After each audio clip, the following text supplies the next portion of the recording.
Welcome to the Goddesses of Social Work podcast, hosted by Renita Ray Davis, licensed clinical social worker, board-approved social work clinical supervisor, and facilitator of the Goddesses of Social Work supervision community. Join us as we travel through the social work journeys told by the Goddesses of Social Work community members, past and present, as they make their way toward clinical licensure. Welcome to the Goddesses of Social Work podcast. On today's episode, Dr. Julie Lance, LCSW, joins the show. Dr. Julie Lance is a licensed clinical social worker, a registered play therapist supervisor, RPT/S, and a contributing faculty member for the Master of Social Work program at Walden University. Dr. Lance is employed as the school social worker, providing direct social work and mental health services to students and their families. Her passion is helping children as well as their families increase both their social and emotional well-being. She began her career as a medical social worker at Grady Memorial Hospital in Atlanta, providing social support and discharge planning to patients.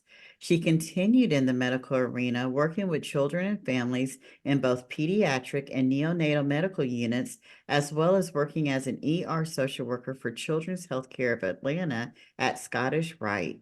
Her research interests include the collective efficacy of interdisciplinary teams in public school settings, focusing on a common commitment to implement mental health services in school systems. Additionally, she is interested in the educational practices and outcomes of students entering their field placements in social work. She received her Bachelor of Social Work degree from Appalachian State University, a Master of Social Work degree from Alabama A&M University, and a PhD from the Institute for Clinical Social Work. Welcome to the show, Dr. Lance. Thank you very much for having me. We're so glad you're here. Julie, what did you want to be when you were growing up? Or who did you want to be most like when you were growing up? My mom was a teacher. And so I always got to go into work early with her and stay after school when she was like getting her classroom and everything cleaned up. And all of her friends were teachers. So it was something that I thought, oh, this is what I want to do. I want to be with kids. I want to be in the classroom. That's what I want to do. So that was sort of always in my mind. Like I never thought I want to be a doctor or a vet or anything beyond just kind of a helping profession, I guess. Of course, at that time, I had zero clue what social work was, had no interactions with that. So that's sort of where I guess my foundation started. I love that. And to see that you're now teaching, we're going to get into your social work journey, but you ended up teaching anyway, Yep. right? Yeah. I did. Yeah. What an honor, or what an amazing mama she must have been in order for you to want to be a teacher. Yeah, she's wonderful. She really is. I'm fortunate to still have her with me, and she's a great source to just bounce ideas off of, and always gives guidance. Yeah, I love that. Even as a at the university level, you think that the teaching energy of advice that she's able to give, it still resonates? Think so, but honestly, it was my dad that really pushed me more to getting my PhD. He always said to me, "You got to go get your letters. Go get your letters." And so, unfortunately, he passed away before my graduation from my doctoral program. But my family got me some jewelry, and one earring says BSW, one says MSW, and the necklace says PhD because they were like, "You got your letters." So I wear my letters all the time in honor of my dad. But the reason that I say that was because he was always interested in the world around him, always wanted to know more, always wanting to learn. And I remember telling him when I was doing field directing, and it was my first job really after my PhD program. And he said, "So what do you think about teaching?" And I said, "Well, it's interesting because, when I talk, they're listening to me." And he said, "Don't you ever forget that. And remember that what you're saying, people are listening to you and learning from you." And that's always really stuck with me. I love that. It sounds like you had some amazing parents, and they raised a social worker. They That's did. pretty cool. Yeah. I love parents who raise social workers. And in fact, let's talk about that. You can start wherever you want to. I have so many questions after reading your bio, but instead of me jumping into that, I was like, let me let you just tell your social work journey. And then if we get into it, I'll ask the questions about your bio. What started you out on this journey? Um, if I really have to think back, I was fortunate enough when I was younger to live overseas. I lived in Saudi Arabia when I was in fourth, fifth, and sixth grade, and we did an incredible amount of traveling all over the world. I saw countries in Africa, all over Europe, and the Middle East and everything, and that really helped to form and shape my view on the world. And when we came back to the States, um, I I was young, seventh grade, but I felt like I had already outgrown my peers because they were just, all in this little world, and I had already seen and experienced so much. So my big global picture has been a part of me since I was, 12 years old. So the things that I saw and the things that I experienced made me realize, the world is bigger than me. And I want to help people because I did see a lot. When you go to Kenya and you're hanging out in downtown Nairobi, I mean, you see, the discrepancies and the differences and I enjoyed that. I enjoyed being a part of something that was different and to see how I could be a part of that and what I could do to be a part of that. I love that so much. I am a military brat, and I'm proud to say I'm a military brat. And so I'm not sure if you were there for military reasons or others, but I do think traveling outside of just traveling, it doesn't mean Yes. just, yeah, traveling. And you know what? Because you and I kind of graduated around this, we've been doing this a long, long, long time. And one of the cool things that I see picking up a lot, because I have, I think, 7 or 8 social workers that I have the honor of supervising who are travel social workers, and them coming back and talking about how different the experiences are in each state that they're traveling in Mhm. is even just more expansive than what I grew up in the social work field. Right, right. Absolutely.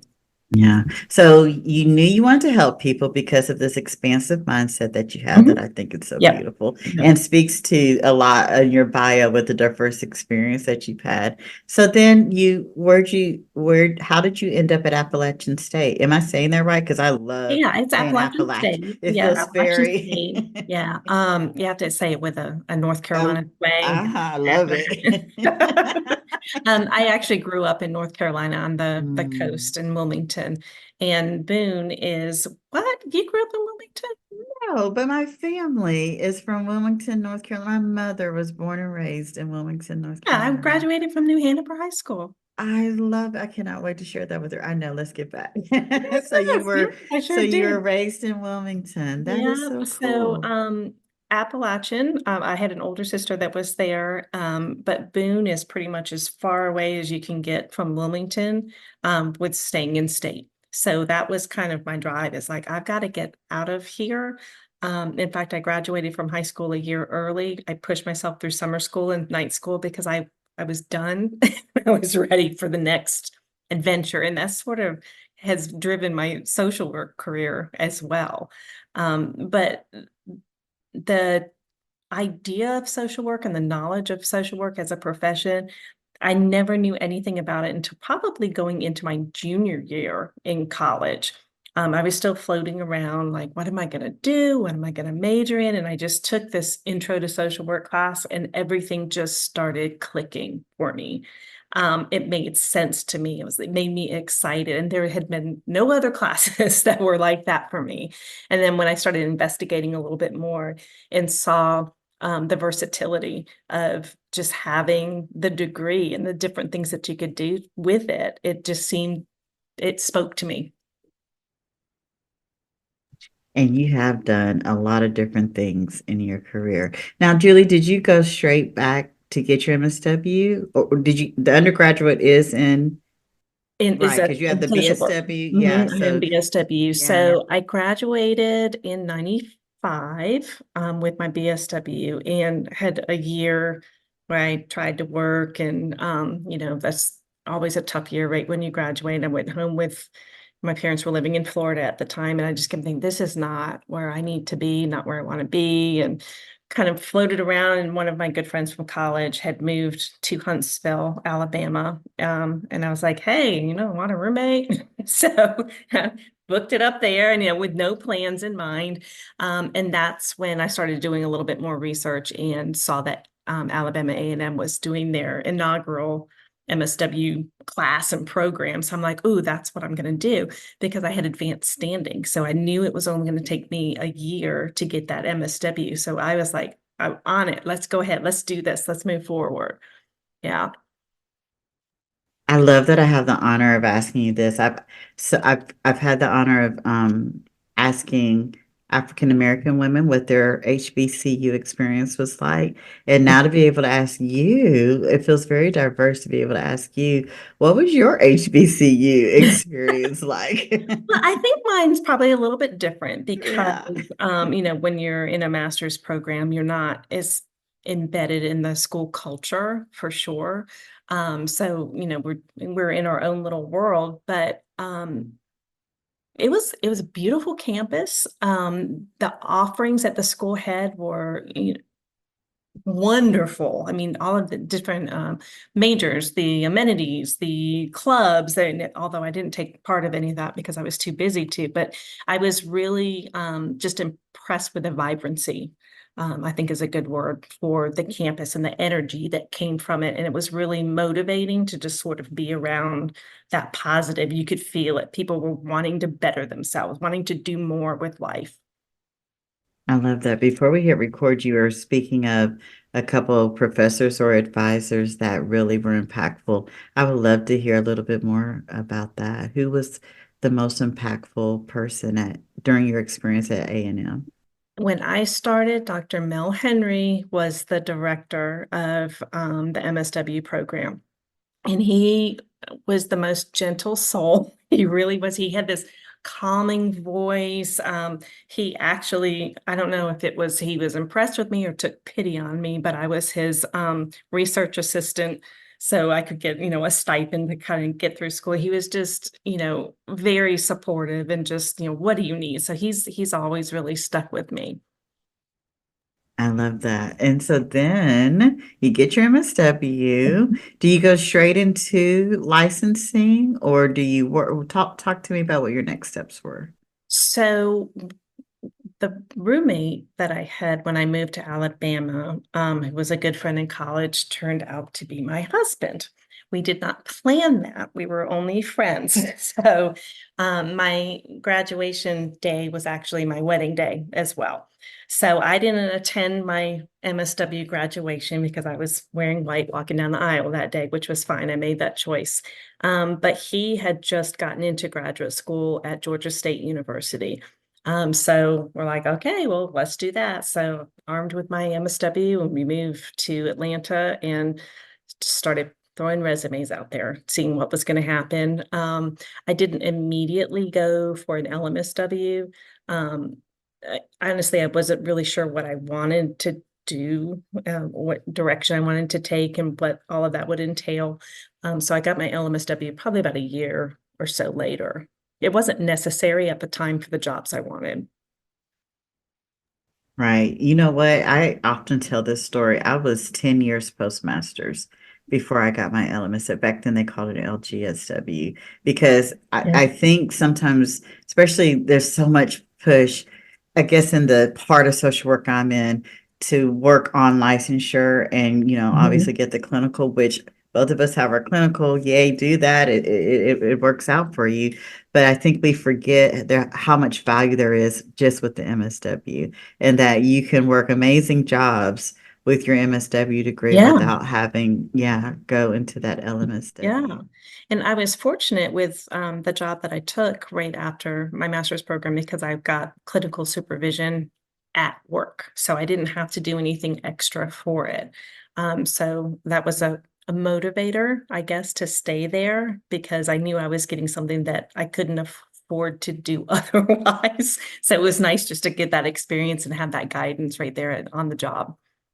Now, is this at Grady? Because I cannot wait to hear about I was your. at Grady. Yeah, Grady is like all on TV and movies. And obviously, I lived in Atlanta, so I know Yep. that feels like a hardcore place to be. And yet you did it So and I gotta tell stayed. you though, so I had never lived in Atlanta. And like I said, that was the time where you just mail resumes out. That's all it was. You look in the newspaper, you see postings, and you mail things out. And they were one of the ones that got back to me. I had no idea what Grady was. I mean, no idea. I was like, I know I want to work in a hospital. Yay, a hospital contacted me. So I'm, 23 years old, this old white girl bebopping down in downtown Atlanta. And then I start, going, I'm like, oh, okay. So it's a very different world. Um, and you roll with it.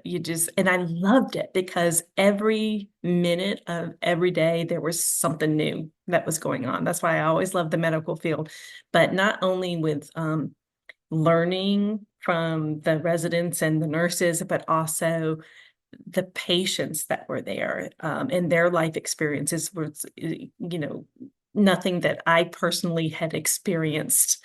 And to be able to see that and help and, just be exposed to that was, I mean, yet you can't trade that experience. I think that your childhood experience in the fourth, fifth, and sixth grade of being Mhm. out of the country, being and living and experiencing Africa, Mhm. that must have really been foundational for you to go to Appalachian State, for you to go to Alabama A&M, for you to go to for your first job, Grady Memorial Hospital. Mhm. Not being afraid to do the hard thing Right. just seems like a theme for you in your social work career. Right. I mean, it was just you do what you got to do. It seemed interesting, so let's just move forward with it. And it was a great place. It really was. I call it my dog years because 1 year at Grady is 7 years in normal years. So, I agree. I agree. Okay, is there a memorable, because by the way, Social Work Month, happy Social Work Month to you. But the NASW theme this year is talks, when I was reading the proclamation, because I can't remember the theme, it was long this year, Mhm. but it talks about social workers being on the front line of Mhm. some of the toughest crises this nation has ever faced. And I'm asking people, what are some of your frontline stories? And so being at Grady Hospital, I can only imagine you have a memorable frontline story. Um, I don't know if the language is clean enough for your podcast, things that I've seen and heard. Um, I I mostly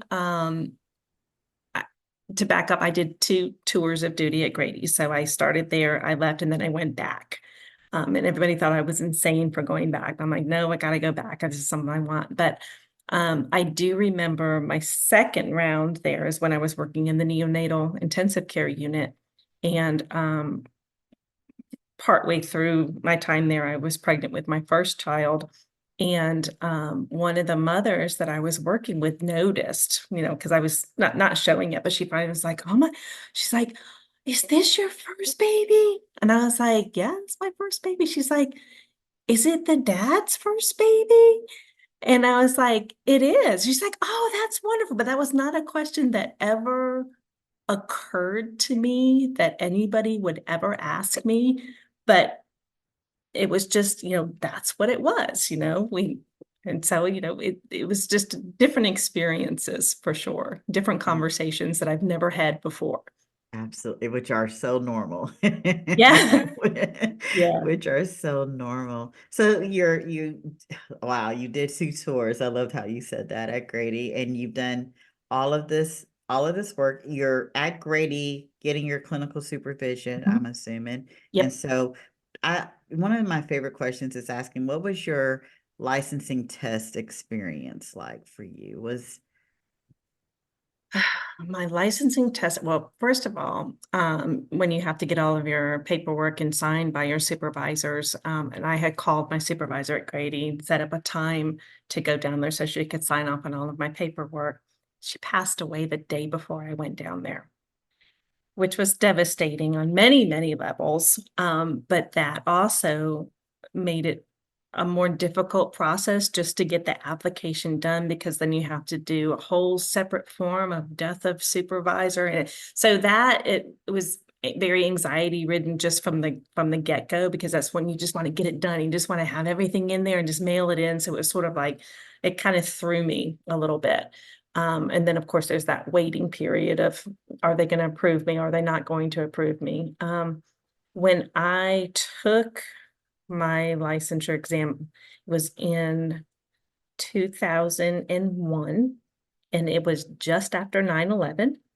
And I was pregnant with my first child at that time. So it's a blur. It really is. I do remember studying for it, and it's a nerve-wracking test because there's no real right answer. It's like the best one, and that threw me a lot. And I remember flagging all of these questions and then going, why did I do that? Because now I'm second guessing myself. So don't second guess yourself. Don't flag unless you really want to go back to it. Otherwise, you'll change answers. But yeah, so I was glad when it was done for sure. But I also knew that, I wasn't sure why I was getting it. It was like just the next natural step. I was like, okay, so I've been doing this. I guess I got the supervision, I guess, but I didn't want to do private practice. I didn't want to, do direct therapy. That didn't interest me at all at the time. But I'm like, if I get it, they can't take it away from me. So might as well just go ahead and get it. So that's what I did. I love that. They can't, I say that often, get it, they can't take it away from you. And then it also opens up so many doors, and you get to decide which door you want to go through. You don't necessarily have to go through a clinical door. Yeah. Absolutely. You know, Absolutely. I remember the Georgia board rules about supervision and having to, oh, I can only imagine, Julie, how difficult that was for you in regards to having to do that extra work after Yeah. that happened. Yeah. And I'm Yes. so sorry Yes. too that she passed Well, away. thank you for that. Thank you. I learned a Yeah. lot from her. I really did. Yeah. So And it reminds me to say to social workers and to us, make sure you're taking really good care of yourself because this career is hard. And so yes, self-care is so important. Yeah. Yeah. yes, absolutely. And no, when you're done, just go ahead and get your paperwork done and just move on with it. Don't linger. Just go ahead and get it done. Get it in. And then when you're ready to, you could take it. Right. Yes. I appreciate you saying that. Yes. Just go ahead and get it in. I love that. And so, Julie, I know one of the things you do now, you're still in the school system as a school social worker, right? I am. I am. I, uh-huh. Go ahead. Well, I stayed in the hospitals for a while. And it was, just kind of a fluke that I wound up in the school system, from just the interns that I had in the hospital. I had a couple of them that went to the school system, and when something opened up, they were like, hey, what do you think? And at that point, I had first baby. And the first thing that comes in my mind is that would be a really nice schedule to have with kids. Not that I was necessarily interested in the schools, because I loved the medical arena, loved it. It's an exciting place to be. You're always learning something. It's just fast paced. It's just a great place. But the transition over to school social work, it just made sense at the time. Yeah, I've been waiting to ask this question. And then you're in the school system, Mhm. and you, with your overachieving self, decide to become a registered play therapist.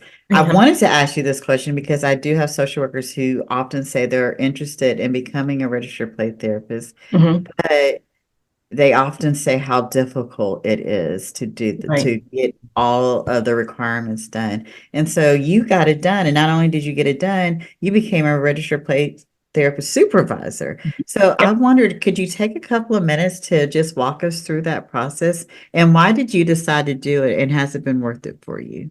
It sort of fell into my lap is what happened. So when I first started with the schools, I was just a direct school social worker. And then my supervisor got a federal grant through the Success for All Students federal grant to put school-based mental health in a certain area of schools that really did not have mental health providers or public transportation to get to them. So there was a group of us that started providing direct therapeutic services, which is where the LCSW came in handy. You know, I already had it, didn't have to worry about it.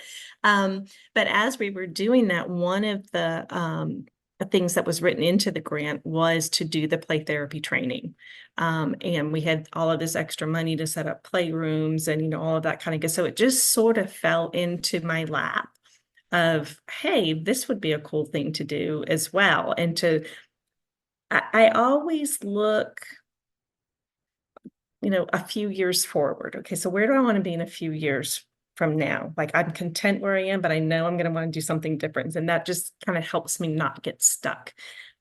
So when we started going through all of the training and everything, I mean, I didn't have to pay for it, which was a bonus as well. It was kind of embedded into my work in what I was doing. And I just kept with it because it made sense, again, just to keep with it. And then with the RPTS, I just started looking into that as well. I'm like, oh, I can do that. I have all of those qualifications. So let me just go ahead and do that paperwork. And, you know, it's because, again, they can't take it away from you. If you have it, do it. And then you can figure out what you want to do from there. So right now in my county, I am the only RPT social worker. There are some counselors that are. I was the first to do that, and I'm the only RPTS that I'm aware of in the county, in the schools. There are a couple of colleagues right now that are going through the process of getting their RPT, which is wonderful because it just makes sense in the arena that we work in to have that extra training. I'm so glad you mentioned that because that's one of the conversations that here in Alabama we've been talking about some of the social workers who are working not in the school systems, you know, maybe foster care and adoption, with the Medicaid programs. They're looking for a registered play therapist, but can't find. There's none available, and especially none who also have the social work background as well. And so Right. it seems like you are filling a needed gap for a population that absolutely needs access to this particular Yeah, service. absolutely. Yeah. Absolutely. If you could see my office, it's a whole playroom. It's a whole thing going on in there. And the kids love going in there because it's a respite from the classroom. It's just something different. They don't have to talk if they don't want to go in there, but I'm always watching and trying to figure out, you know, like, what's going on in your head there? What are you grabbing? What are you drawing? What are you doing? And it just it's an easy relief for them. I love that. I'm like, I want to see your, I want to see your office. But then is this where sister, even though she's on your bio, I'm aware of sister. You can introduce her here. Is this where sister, or how did sister become part of your practice? So it's funny because again, I'm always looking for something new to do. Because I know if I get stagnant, it'll just I won't do well, and I won't be effective. So um, I was part of the crisis response team for the county. So whenever there's a student death or a faculty member death or just some sort of whatever crisis comes up, they dispatch a team to that particular school, and we're there for the students and the faculty and the community at large. So I was at one, a very popular, well-known high school student had passed away in a car accident. And we were sitting in the high school in the conference room, and the kids were kind of coming through. We were doing our thing, but there wasn't a whole lot of talking, and there wasn't a whole lot. It felt like something was missing. Like nobody knew quite what to say or how to. It was an odd dynamic there. And I remember just sitting there going, God, we should have a dog in here. And I was like, oh, oh, that's what I'm gonna do. I'm gonna get a dog and I'm going to train it to be a therapy dog. So that started a whole nother journey for me. And it's still an ongoing journey, but I researched kennels and knew what I wanted. I wanted a bigger dog. I wanted a Labrador. So I found a kennel actually that's in Oxford, Mississippi. And they raise English Labradors, and with their temperament that they have, they're primarily gun dogs, but I'm not a hunter. But with the good temperament that they have, they make wonderful therapy dogs as well. So I was on a waiting list for a while for her, about 8 months. So at this point, COVID has started. So I got her in October of 2020. And I kept her, raised her up, this little puppy. And when she was 7 months old, I gave her back to the kennel for 5 months. And they did like really, really intensive obedience training with her. And because I can train a dog to sleep on the bed and sit down. That's all my knowledge of, they can be sweet, but I knew that she needed to have more than that. And then it's just been a progression since then. We've had to explain what therapy animals, their benefit, because a lot of people don't understand the benefit of them. We've had to write board policy to make sure that everybody's understanding what's going on. And it's not just, yes, she is my pet, but she has a purpose for that.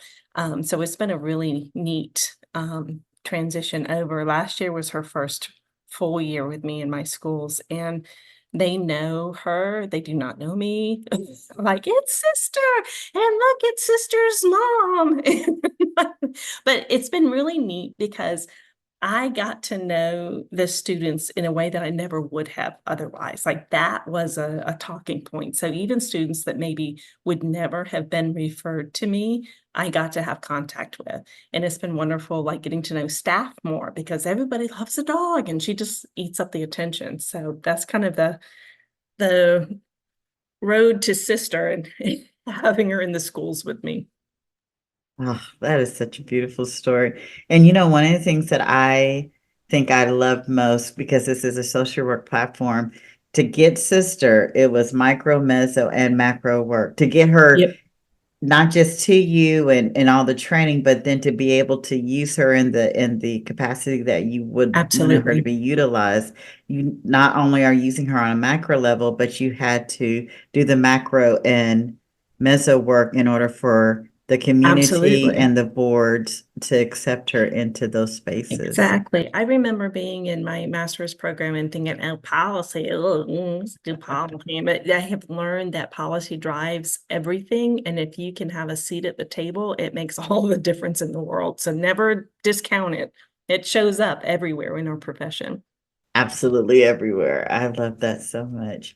Oh, I've loved listening about your journey. I have so many more questions, but I'm gonna transition on to my next question so that we can hear some more about you.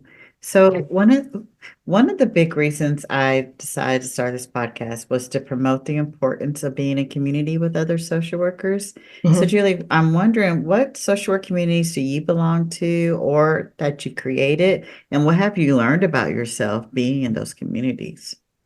I think the most important thing that I've done is with the professional communities. I mean, I've been a member of NASW since my bachelor's program. It's just it's painful to pay that every year, but the benefits that you get from it. Also, I am part of the Association for Play Therapy, the national organization, member of that. There's a state chapter that puts CEUs. I'm a member of the School Social Work Association of Georgia. I do in just our area, and I'm one of the officers in that area. So it's been broader, and I may not have name recognition in any of these particular areas and communities, but it's helped me figure out who I am and how I want to practice. So I encourage it totally. But I think in the smaller, more personal community is knowing which colleagues I can go to. Being a school social worker, it's very lonely because we're the only ones, and I have 4 schools, and I'm the only social worker in those 4 schools, and you start losing a sense of, what's my purpose?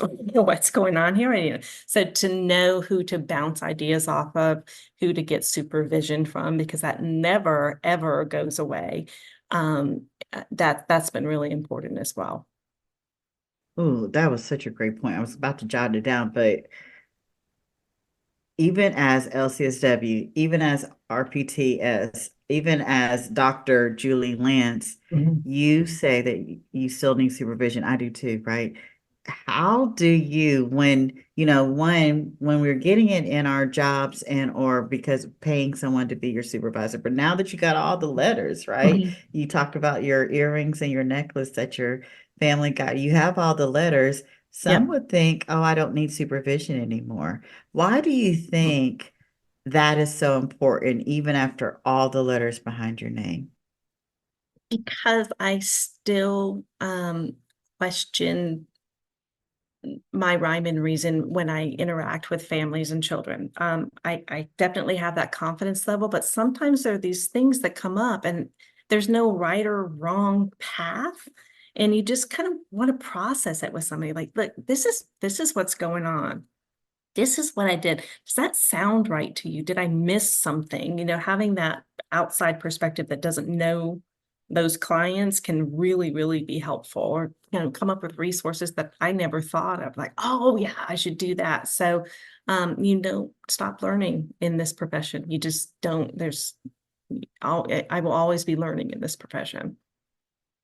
Absolutely. And in fact, the CSWE, Council on Social Work Education, competency number one is social workers are lifelong learners, Yep. right? And especially when you're doing, I'm in a solo practice, like you said, you have 4 schools and you're the only social worker. When you're so isolated like that, you can begin to have tunnel vision because all you have Yeah. is your own thought process about how something should or shouldn't be done. And so accessing others, even if they're just your peers or colleagues, Mhm. is so important to make sure Yeah. you stay And you have to grounded. be confident in your job, because everybody that is not a social worker is going to tell you how to do your job, because they feel like they know better than you do. Because, after a while, you can sort of make things look easy. It comes natural. It's like anybody can do that. And so, but knowing who I am and grounded in the profession that I'm in, to be able to kind of come right back and go, yeah, I'm not doing that. And this is the reason why.